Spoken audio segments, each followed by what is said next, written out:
ரீசெண்டாக சபரிமலை போயிட்டு வந்தேன். நான் சபரிமலை போகிறது இது 3வது வருஷம்.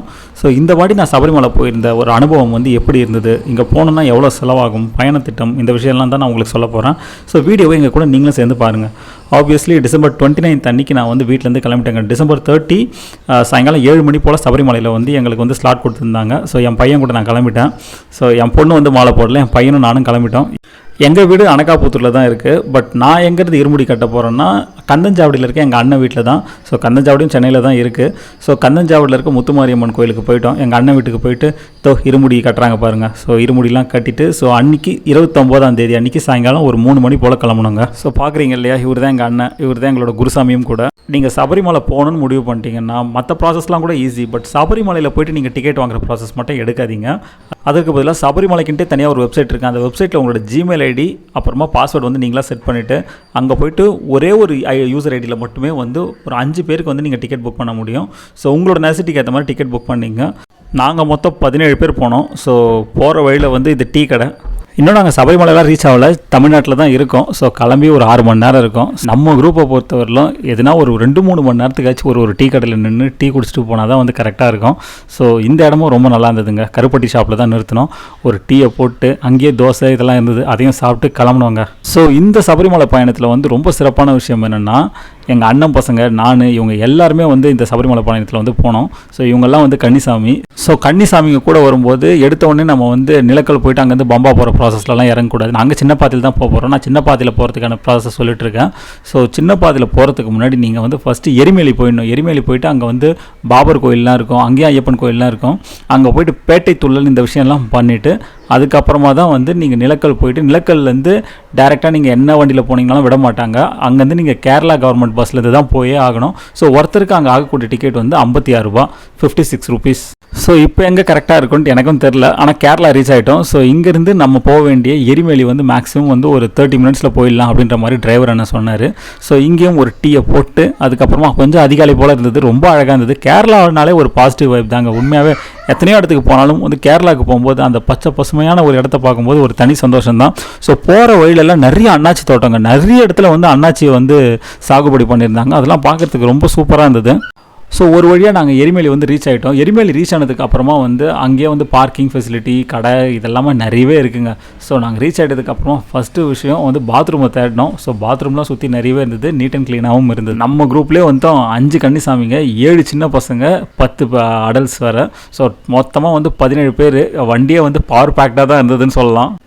அதாவது இந்த வாட்டி சபரிமலையில் வந்து ரொம்ப கூட்டம்னு ஒரு பின்பத்தை வந்து காமிச்சாங்க. பட் நாங்கள் வந்து டிசம்பர் 30 அன்றைக்கி சபரிமலை போய்ட்டு ரீச் ஆனோம்.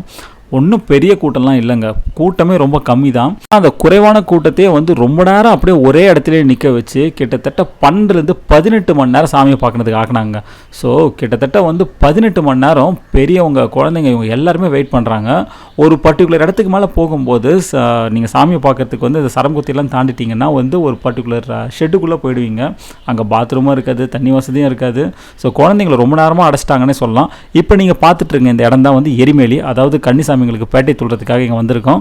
ஸோ கன்ஃபியூஸ் ஆகிடாதீங்க, திரும்பவும் சொல்கிறேன், இந்த இடம் பேர் எரிமேலி.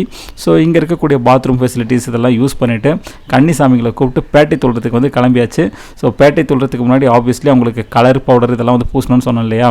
ஸோ அதெல்லாம் வாங்கி அவங்க முகத்தெல்லாம் பூசி பேட்டை துள்ளலை வந்து சும்மா படு சூப்பராக ஜமாளிச்சிட்டோம். நாங்கள் வரும்போது நிறைய பேர் பேட்டை துள்ளலாம் பண்ணிட்டு வந்தாங்க. பேட்டை துள்ளல் பண்ணும்போது இந்த சண்டை மேளம் இதெல்லாம் வச்சு நிறைய பேர் வந்து பேட்டை ஆடிட்டு வருவாங்க. ஸோ இந்த சண்டை மேளத்துக்கான வாடகை எவ்வளோன்னு பார்த்தீங்கன்னா 60 ரூபா தாங்க. இங்கேருந்து பாபர் கோயில் ரொம்பவே கிட்டதாங்க. ஸோ ஒரு 50 மீட்டர்லேயே இருக்கும். ஸோ பாபர் கோயிலுக்குள்ளே போகும்போது நான் இந்த ஃபோட்டோஸ் வீடியோஸ் இதெல்லாம் நான் எடுக்கலை.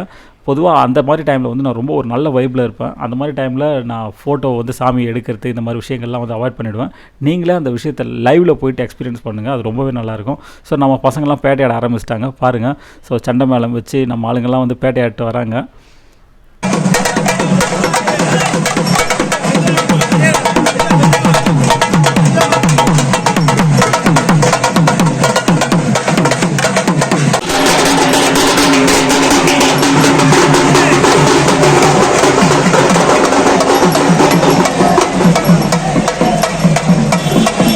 ஸோ இந்த வாட்டி வந்த கன்னிசாமிங்க எல்லாருமே குட்டி சாமிங்க தான். இந்த குட்டி சாமிங்கெல்லாம் ரொம்ப பரவச நிலை அடைஞ்சு பேட்டை தொழிலெலாம் ஆடிட்டு இருந்தாங்க.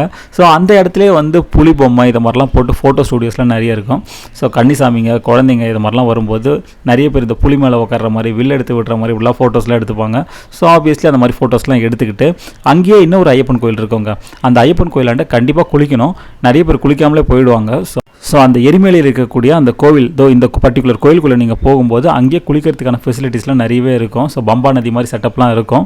ஸோ இந்த இடத்துல போய்ட்டு நீங்கள் கண்டிப்பாக குளிச்சுட்டு அதுக்கப்புறம் ட்ரெஸ் இதெல்லாம் மாற்றிக்கிட்டு பம்பையில் போய்ட்டு இன்னொரு வாட்டி நீராடிட்டு அப்புறம் அங்கேருந்து நீங்கள் வந்து இருமுடியெல்லாம் வச்சுக்கிட்டு கிளம்ப வேண்டியது தான். பம்பை டு சபரிமலை பயணம் கிளம்ப வேண்டியது தான். நிறைய பேர் வந்து இங்கேருந்தே வந்து நடைப்பயணமாக கூட போவாங்க. எரிமலையிலேருந்தே கூட வந்து சபரிமலை வரல நடந்தே கூட போவாங்க. அது பெரிய பாதை. நான் சொல்கிறது வந்து சின்ன பாதை. ஸோ எரிமலையிலேருந்து நிலக்கல் நாங்கள் வந்து வண்டியிலே போயிட்டு நிலக்கல்லேருந்து கவர்மெண்ட் பஸ்ஸில் போயிட்டு அங்கேருந்து பம்பா, ஸோ பம்பாவில் இருந்து சபரிமலைக்கு நம்மளோட இருமுடியை வச்சுக்கிட்டு கிளம்ப வேண்டியது தான். ஸோ நாங்கள் சின்ன பாதையில் போகிறதுக்கான ப்ராசஸ் தான் நான் திரும்ப சொல்கிறேன். நீங்கள் இது வரைக்கும் சபரிமலை போயிருந்தீங்கன்னா எத்தனை வாட்டி பெரிய பாதையில் போயிருக்கீங்க, எத்தனை வாட்டி சின்ன பாதையில் போயிருக்கீங்கன்ற அந்த அனுபவத்தை வந்து கமெண்ட்டில் சொல்லுங்கள். இப்போ நீங்கள் பார்க்குற இந்த வீடியோ கேரளா கவர்மெண்ட் பஸ்ஸில் போயிட்டுருக்கோம். நிலக்கல்லேருந்து பம்பாக்கு போகிறதுக்கான பயணத்தை தான் நீங்கள் பார்த்துட்ருக்கீங்க. ஸோ இங்கே போகிறதுக்கு வந்து ஆல்ரெடி 56 ரூபா அப்படின்ற மாதிரி நான் சொல்லியிருந்தோம். ஒருத்தருக்கு வந்து 56 ரூபா டிக்கெட்டுங்க. ஸோ பஸ்லாம் காலியாக தாங்க இருந்தது. ரொம்ப கூட்டம்லாம் கிடையாது. ஸோ ரொம்ப ஈஸியாக பஸ்ஸும் பிடிச்சிட்டோம். நிறைய பஸ் இருக்குது. ஸோ எந்த பிரச்சனையும் இல்லை. இந்த இடம் தாங்க பம்பை நதி, புண்ணிய நதி, ஐயப்பனின் நதி.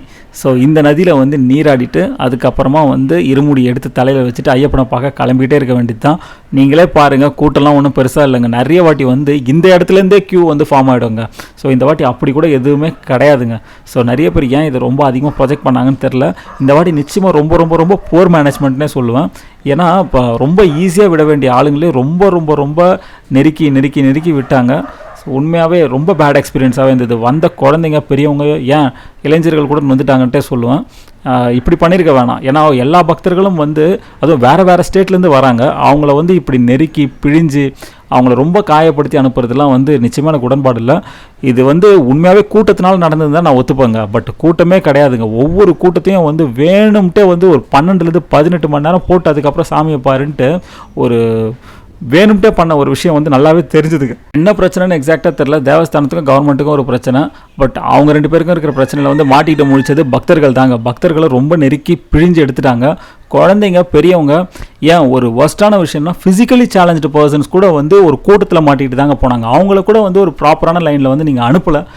அந்த விஷயத்தை நான் பார்த்தேன், கண்கூடாவே பார்த்தேன். இவங்க இல்லைன்னு மறுக்கலாம், கொம்பு சுற்றலாம், பட் கண்கூட நாங்கள் பார்த்துருக்கோம். ஸோ குட்டி குழந்தைங்கள கூட வந்து ஒரு தனி ஸ்பெஷல் லைனில் விடாமல் அவங்களெல்லாம் தோளில் தூக்கிட்டு அந்த கூட்டத்தில் நெறிப்பட்டு வந்தாங்க. ஸோ ரொம்ப ரொம்ப ஒர்ஸ்ட்டாக நடந்துக்கிட்டாங்க. ஸோ ஒரு வழியாக நாங்கள் ஐயப்பனை வந்து 11 மணிக்கு நைட்டு பார்த்தோம், நட சாத்திட்டாங்க. அப்புறமா வந்து காலையில் 3 மணிக்கு வெயிட் பண்ணி அதுக்கப்புறமா ஐயப்பனை பார்த்துட்டு தாங்க கிளம்பணும். நிறைய பேர் வந்து நைட்டே வந்து பார்த்துட்டு அதுக்கப்புறமா காலைல 3 மணிலேருந்து லைனில் நின்று காலையில் 6 மணி 8 மணி போல் வந்தாங்க. பட் நம்ம அப்படி இப்படின்னு பூந்து போயிட்டு ஐயப்பனை பார்த்துட்டோம். ஒரு வழியாக பார்த்துட்டு என்ன விட்டுருவோம். பட் நிறைய பேர் பார்க்காமலே வந்துட்டாங்க. ஸோ கிட்டத்தட்ட நீங்கள் ஐயப்பனை பார்க்கணுன்னா ஒரு 12 18 மணி நேரம் வெயிட் பண்ணியிருக்கணும். ஸோ சபரிமலையிலேருந்து அடுத்ததான் நம்ம போன இடம் எதுனா குற்றாலம்ங்க. ஸோ குற்றாலமில் தான் நம்ம போய்ட்டு இந்த சிப்ஸ் இதெல்லாம் வாங்குவோம். குற்றாலத்தில் கிப்ஸ்லாம் வாங்குறதுக்கு முன்னாடி ஃபஸ்ட்டு அந்த குளியலை போட்டுருவாங்க.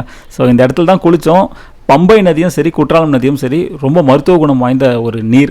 அந்த நீரில் வந்து நீங்கள் நீராடும் போது ரொம்ப நல்லது. அதுவும் ட்ராவலிங் டைம்லலாம் உடம்பு ரொம்ப நல்லா சூடாக இருக்கும்.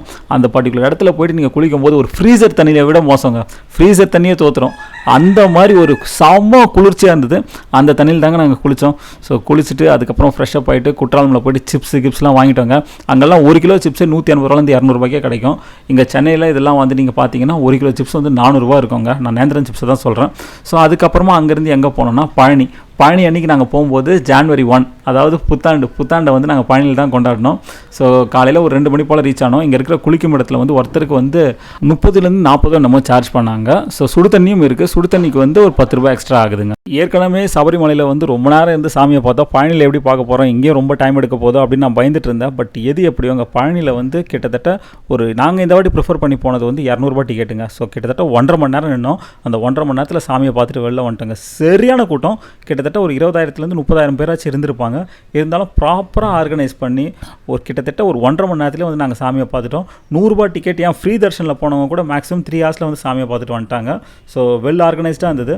பழனியை பற்றின வீடியோவை பொறுத்த வரைக்கும் நம்ம பேஜ்லேயே ஆல்ரெடி இன்னொரு வீடியோ இருக்குது. ஸோ பழனி போயிட்டு வரதுக்கு எவ்வளோ செலவாகும், அங்கே போனால் நீங்கள் என்னென்ன பண்ணலாம், ஏது என்ன எல்லா டீட்டெயில்ஸும் வந்து அந்த வீடியோவில் நான் போட்டிருக்கேன். அந்த வீடியோவோட லிங்க்கை வந்து நான் கமெண்ட்டில் கொடுக்குறேன். நீங்கள் அந்த வீடியோவும் பாருங்கள், ரொம்பவே நல்லாயிருக்கும். பழனி ஃபஸ்ட் டைம் நீங்கள் போகிறீங்கன்னா அந்த வீடியோ பார்த்துட்டு போங்க, உங்களுக்கு ரொம்ப யூஸ்ஃபுல்லாக இருக்கும். பயண திட்டம் எவ்வளோ செலவாகும் எல்லா டீட்டெயில்ஸும் நான் சொல்லியிருப்பேன். ஸோ நாங்கள் சபரிமலை போனது வந்து ஒரு டெம்போ ட்ராவலில் தாங்க போனோம். 17 பேர் போனோம், 7 குழந்தைங்க 10 அடல்ட்ஸு. ஸோ டோட்டலாக எங்களுக்கு எவ்வளோ செலவாச்சுன்னா ஒருத்தருக்கு வந்து ₹4,500, அடல்ட்ஸ்க்கு வந்து ₹4,500, கிட்ஸுக்கு வந்து ₹3,500. கூட்டம் வந்து பெருசாகும் போது செலவு வந்து குறைஞ்சிரும். ஸோ எங்களுக்கு கூட்டம் இந்த வாட்டி ரொம்ப கொஞ்சம் அதிகமாக தான் இருந்தது. ஒரு டெம்போ ட்ராவலரில் தான் போனோம். 14 சீட்டர் வண்டி. ஸோ அதில் வந்து கிட்ஸே வந்து மொத்தம் 7 பேர் இருந்ததுனால அப்படி இப்படின்னு அட்ஜஸ்ட் பண்ணிட்டு போயிட்டோம். ஸோ இந்த வருஷத்தோட கடைசியாக சபரிமலையிலையும் இந்த வருஷத்தோட ஆரம்பத்தை பழனிமலையிலையும் வந்து ஆரம்பிச்சிருக்கோம். அதே மாதிரி நிறைய பேர் நினச்சிட்டு இருக்காங்க சபரிமலை போனோம்னா வந்து மாலை போட்டு தான் சபரிமலைக்கு போகணுன்ட்டு. இல்லைங்க, சபரிமலைக்கு வந்து மாலை போடாதவர்களும் வரலாம். அவங்களுக்கு சிவில் தர்ஷன் ஒன்று தனியாகவே இருக்குது. ப்ராப்பராக நீங்கள் நார்மல் ரூட்லேயே வரலாம். ஒரு லெவலுக்கு மேலே உங்களை டிவைட் பண்ணி அமுச்சு விட்ருவாங்க. நீங்கள் சிவில் தர்ஷனில் நின்று தாராளமாக ஐயப்பனை பார்க்கலாம். ஆனால் 18 படி ஏற முடியும். ஸோ இன்றைக்கி நான் கொண்டு வந்த இன்ஃபர்மேஷன் உங்களுக்கு ரொம்ப பிடிச்சிருக்குன்னு நினைக்கிறேன். வேற ஒரு இன்ஃபர்மேஷனோட வந்து சந்திக்கிறேன். வீடியோ பார்த்ததுக்கு ரொம்ப நன்றி. அனைவருக்கும் இனிய புத்தாண்டு நல்வாழ்த்துக்கள்.